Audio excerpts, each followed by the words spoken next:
അപ്പം ഞാൻ എൻ്റെ മ്യൂസിക് പ്രാക്ടീസിൻ്റെ ഇടയ്ക്ക് ഒരു ചെറിയ തോട്ട് ഷെയർ ചെയ്യാൻ വന്ന ഇടയ്ക്കിടയ്ക്ക് നമ്മുടെ തോട്ടുകൾ നമ്മൾ ഷെയർ ചെയ്യാറുണ്ടല്ലോ. അതായത് നമ്മളിപ്പം എന്തെങ്കിലുമൊക്കെ അച്ചീവ് ചെയ്ത് നമ്മൾ എന്തെങ്കിലുമൊക്കെ ആണെന്ന് നമുക്ക് എന്തെങ്കിലും ഒരു തോന്നലുണ്ടെങ്കിൽ, അങ്ങനെ തോന്നുന്നവർക്ക് വേണ്ടി ഞാൻ പറയുന്ന ഒരു കാര്യമാണ്, നിങ്ങൾ മ്യൂസിക് പഠിക്കാൻ തുടങ്ങുക സുഹൃത്തുക്കളെ. അപ്പോൾ നമുക്ക് മനസ്സിലാവുന്നൊരു കാര്യമുണ്ട്. നമ്മൾ ജനറലി പറയും നമ്മൾ വലിയൊരു ഓഷ്യനിലെ ഒരു ഡ്രോപ്പാണ്. പക്ഷേ വലിയൊരു ഓഷ്യനിലെ ഒരു ഡ്രോപ്പാണെന്ന് പോലും നമുക്ക് അവകാശപ്പെടാൻ പറ്റില്ലെന്നുള്ളതാണ് സത്യം. അത് കടൽ പോലെ കിടക്കുന്ന മ്യൂസിക്കിലോട്ട് നമ്മളിങ്ങനെ എത്തി നോക്കുമ്പോൾ നമുക്ക് മനസ്സിലാവും. അപ്പോൾ എനിക്ക് എല്ലാവരോടും പറയാനുള്ളത് അതാണ്, നിങ്ങൾ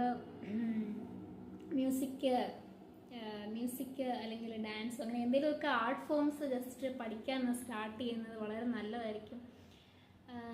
കാരണം ഞാൻ സീരിയസ് ആയിട്ട് പറയാം, which completely destroy our ego. കാരണം നമ്മളൊന്നും എവിടെയും ആരുമല്ലെന്നുള്ളൊരു നോളജ് നമുക്ക് കറക്റ്റായിട്ട് പറഞ്ഞു തരാനായിട്ട് ആർട്ട് ഫോംസിന് സാധിക്കും.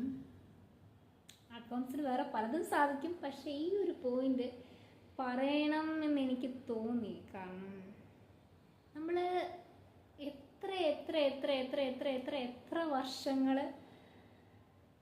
എത്ര പഠിച്ചോ, പക്ഷെ നമ്മൾ മ്യൂസിക്കിന് മുന്നിൽ നമ്മൾ വെറും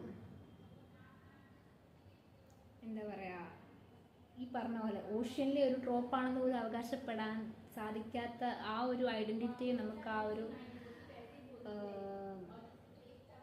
സാഗരത്തിന് മുന്നിലുള്ളൂ. എൻ്റെ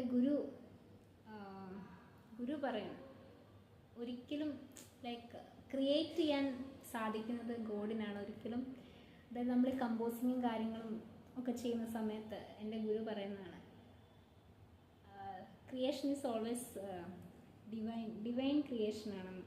ഒരിക്കലും ഒരു ഹ്യൂമന് ഒരു കാര്യവും ക്രിയേറ്റ് ചെയ്യാൻ സാധിക്കില്ല. സോ ആ ഒരു പവറാണ് നമ്മളിലൂടെ ചാനൽ ചെയ്ത് വരുന്നതെന്ന് എൻ്റെ ഗുരുവിൻ്റെ ആ ഒരു വേർഡും കൂടെ കോട്ട് ചെയ്ത് ഞാൻ ഈ ഒരു ചെറിയ പ്രസംഗം തൽക്കാലത്തേക്ക് എൻ്റെ അധിക പ്രസംഗം ഇവിടെ അവസാനിപ്പിക്കുകയാണ് സുഹൃത്തുക്കളെ. ബൈ.